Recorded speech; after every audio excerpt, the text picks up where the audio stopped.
ETFO is a full-service organization that provides every aspect of teachers' professional lives an opportunity to flourish and grow.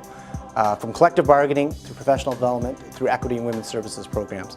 ETFO listens to its members, responds, and provides a PD of the utmost quality, something that every member can find some aspect of their career enhanced by.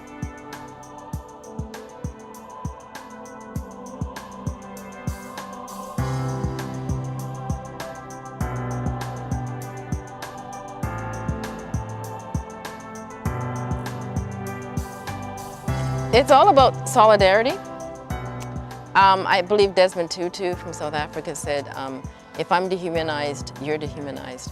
And so anywhere that we can help with social justice and equity issues is a benefit not only to teachers in school, but to all of society. First ETFO program I took was a bargaining course. That was my passion, is my passion. Protecting members is always going to be our foundational position, but we go well beyond that. I think that we have to make a very clear commitment that the needs, particularly of new teachers coming into the profession, we can meet. School boards have traditionally been very limiting in what they do for professional development, and we go beyond what they can offer. We provide what teachers ask for, and we do it in a way that makes them professionals, and that's key because we fought the issue of being autonomous professionals, and professional development is one of the pillars of that. As a teacher, the Ministry of Education tells you several things that you need to know to teach your students. By the end of grade 4, 5, or 6, whatever grade it is you're teaching, this is what they need to know.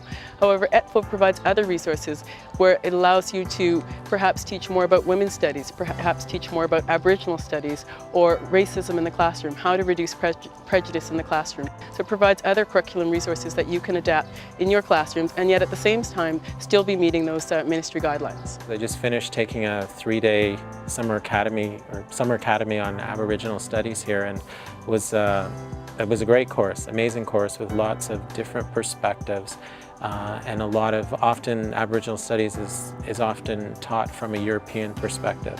So there were a lot of Aboriginal voices and contributions made a big difference. So I'm really looking forward to bringing some of the programs to the classroom, Erasing Prejudice for Good, some of the media investigations that they have to better enhance the curriculum and also to engage the students on a level that is relevant, and hopefully that passion will ignite, and if they're not passionate already, so that they can be effective agents of social change themselves.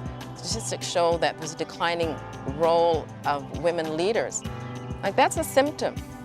And that symptom needs to be addressed. It's not about the money, it's how do we address that symptom. And if it requires courses for women, and if it requires support, more support for women so that they feel confident enough to be leaders, then that is what we need to do. There's an absolute necessity to make sure that there are programs in support of folks that are discriminated against. And even though it's a profession that has the majority of women in it, that doesn't mean that societal discrimination has gone away. Until I see parents and people from the public walking into schools and assuming that some of the women that are working there could be principals, vice principals, or teachers, until that happens, I will completely support programs designated for women. ETFO provides many opportunities for us to do professional development, whether that be at the local level, at the provincial level.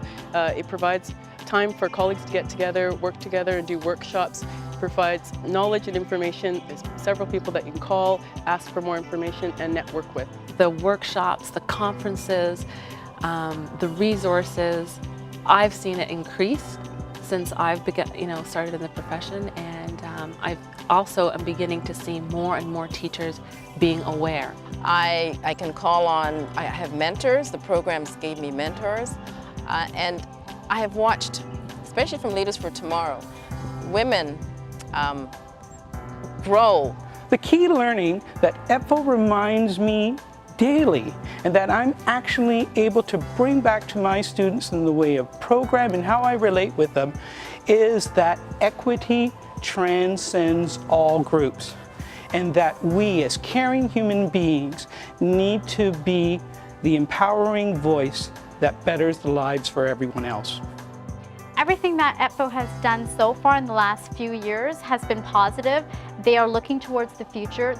They are being the leaders of all the different organizations in Ontario and in Canada, and they are working towards the global initiative, so they understand that the world is not just our own backyard. I think it's great that ETFO contributes to agencies that are outside of the school system, because if we want our children and our families to realize that we think this work is important in the school, then as a federation we have to take a stance outside of the school. And ultimately, a lot of our students benefit from these donations because their families access these services in the community. When I applied for to be on the Human Rights Committee, it gave me the opportunity to meet with other teachers in the province and see what they were doing within their teaching community, but also to see what other things were happening in Ontario with poverty issues, with social justice issues, with elections, all the stuff that I was wanting to be involved with. So it kind of opened the door to allow me to do the stuff other than just teaching, and that for me is very important. A lot of the time I felt that I was unfortunately experiencing roadblocks or barriers in terms of so-called controversial topics that I wanted to address in different formats and venues. Through my involvement with ETFO, I found the support and that I felt was needed to help me get through a difficult time.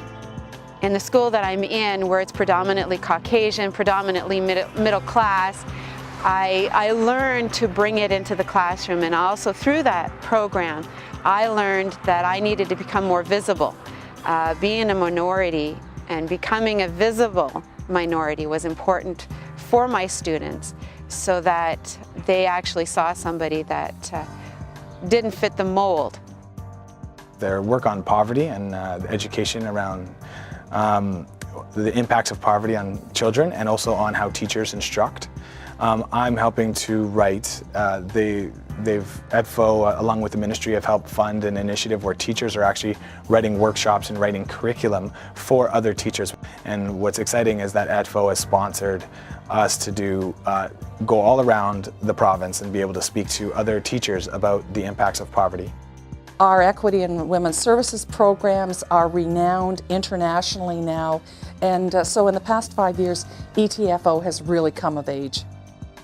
I enjoy having people come up to me and say, wow, you're a member of ETFO. Wow, look what your union does for women. Wow, look what your union does for men, for equity, for people that are in diverse positions. Your union is at the forefront. If only we could have that program. You know, we're interested in doing what you're doing and adapting for our association, whether it be nurses, whether it be doctors, whether it be other professions. ETFO is highly looked upon by other unions as being at the forefront of many of the cutting-edge programs. I actually am quite proud that we are involved on so many different levels around so many different social justice issues.